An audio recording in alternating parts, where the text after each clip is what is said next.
you don't have a time problem, you have an energy problem. So in this video, I'm going to show you the exact strategies we've used for our clients to help them unlock more time. If you're new here, make sure you subscribe. I share all the strategies and methods that we've used and has helped hundreds of Asian men boost their energy, their health, and their confidence without having to sacrifice our culture or burning out. A study of nearly 20,000 employees found that those with unhealthy dietary habits were 66% less productive than those with healthier habits. And according to a CDC and productivity research, low energy and poor sleep costs the average worker 11 hours of productivity per week. So time, it's not your problem, it's a symptom to the problem. And these men thought the same at first as well. But when I asked them, what do they do on the weekends? They responded with catching up on sleep, or I'm too tired to do anything else. Now, if I asked you to look at your screen time right now, how many hours do you spend on your phone? That's time you could have used better. And in business, there's this concept called leverage. And the point of leverage is to identify the highest point of outcome with the lowest amount of effort. So the question is, how can we use our time better? And right now, this is what your life probably looks like. You're stuck in this constant loop. Long hours at work, you come home tired, and then you have to spend extra time recovering. It's affecting your quality of life, your family, your happiness, your work, your goals, and you need to break this cycle. And when your energy is high, time unlocks itself. So instead of spending 8 hours completing a task, with more energy and more focus, you only need 3. So let me show you how to fix that. There are 3 key areas, or 3 points of leverage, as you will: rest, body, and mind. Most men are permanently tired because their pre-bed routine is absolutely terrible. It's not a priority. Now, according to studies, blue light from phone, TVs, screen, it suppresses melatonin, which is a hormone that puts you to sleep. I'd also highly recommend cutting out caffeine 8 hours before bed. For those of you that don't know, caffeine actually stays in your system for up to 6 hours. So if you have coffee at 3 p.m., it's still in your system by 9 p.m., which could be one of the many reasons why you're struggling to go to sleep. Now, this one might surprise many of you. Include carbs before dinner. This can be rice, oats, or sweet potato, maybe even pasta.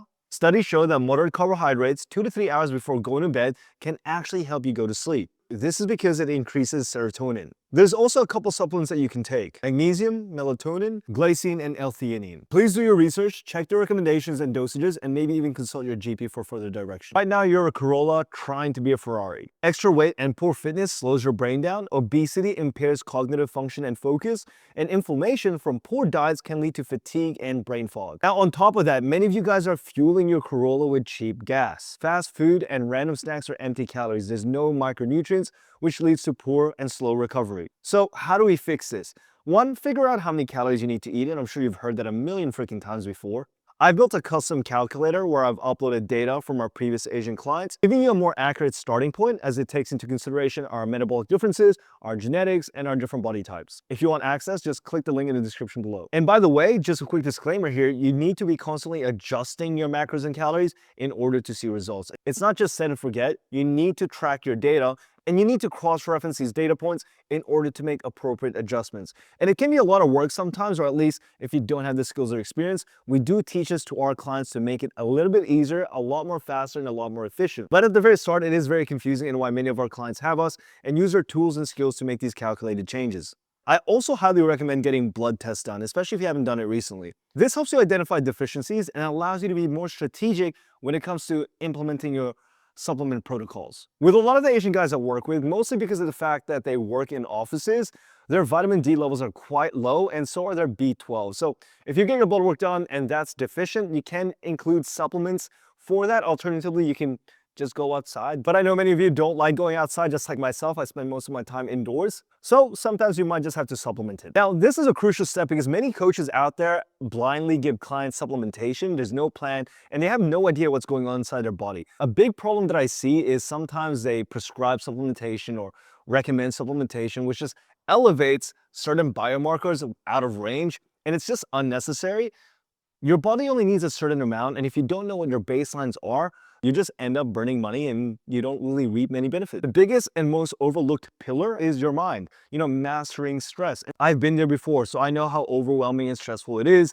I know how sometimes you don't feel understood by many people and you're kind of going through this journey alone. It's isolating, it's lonely, it's stressful. And what I found to really help me is finding the source or isolating the source of stress. Stress is really just a mental clutter. Every time I talk to Michaela, my fiance, when I try to describe to her how I feel, it's like my brain has just a bunch of folders and it's just scattered all over the floor, kind of like this image here. When in reality, it should look a lot more organized. So when my folders, when my thoughts and files are all over the floor, it's an absolute mess. I feel very unclear. I feel very stressed and overwhelmed. And I don't even know why, because everything is all over the place. Just to simplify it, stress is a byproduct of feeling overwhelmed. Too many open loops in your head and just lack of clarity. So you're not really clear on what the next steps are or how to solve these problems. What really works, and this is also backed by study, is writing it down and list all the problems. And then you want to write this next step for each problem or propose a potential solution. Studies do back that expressive writing reduces stress and frees a lot of mental space. And if you're ever stuck, you can go to ChatGPT and ask them, help me organize this into an actionable plan. ChatGPT is like 30 bucks a month, totally worth it. At this point, it's my personal therapist, and I probably talk to that thing more than I speak to humans. There are also mental frameworks and processes that I like to teach all my clients and members through our program. So if you'd like more specific advice or one-on-one help, you can always reach out. Simply click the link in the description and book a call and we'll see how we can help. So for the next 7 days, I challenge you guys to commit to these steps. 1 hour before going to bed, no screen time, and make that a part of your pre-bed ritual every single night. You also want to get a really good understanding of what it is you're putting in your body. So calculate your calories, track your food. Again, you can use the calculator in the description just to give you a bit of a head start. And finally, write down your top 3 stresses every night and propose the next step or a potential solution, or even generate ideas on how you can tackle this problem, or break it down into small actionable steps so it seems a lot more achievable. But even just getting clarity alone will reduce a lot of head noise and will allow you to think a lot clearer, which I found to be super helpful as well when it comes to becoming more present with my family. So by doing these simple steps, you'll start to notice that suddenly you have more energy, you have more mental clarity, which eventually allows you to create and unlock more time. Because again, right now, this is what your life looks like. You have super high stress because of work, which also spikes cortisol, which then increase hunger levels. And then when you get more hungry, you start to eat more and you start to gain more weight. And then when you gain more weight, you're less productive. And when you're less productive, you have less time, which then creates more stress, which then increases cortisol. So you're just in this constant loop which never ends. What you really need is more energy, not more time. In order to generate more energy, you need to get your recovery, your body, and your mind right. There's structures, systems, and frameworks that you can put into place in order to achieve and see results a lot faster. If you'd like our help to optimize your mind and your body, just click the link below, book a consultation call, and let's identify key areas that might be holding you back, and let's figure out together what your highest point of leverage would be. This way you're clear and you know exactly what you need to do to fix it.